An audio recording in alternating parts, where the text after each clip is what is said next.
Hello guys, welcome to our channel. Today I am going to show you how to pause watch history on YouTube. Okay, so let's get started.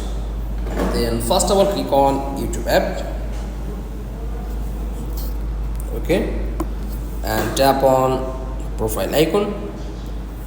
Click on settings.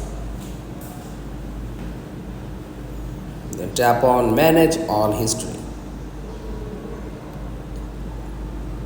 Okay, and tap on save your search history.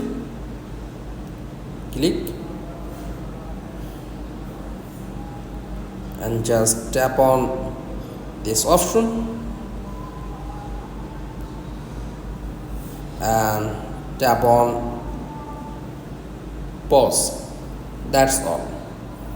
Thanks for watching. Please like, comments and subscribe. Thank you.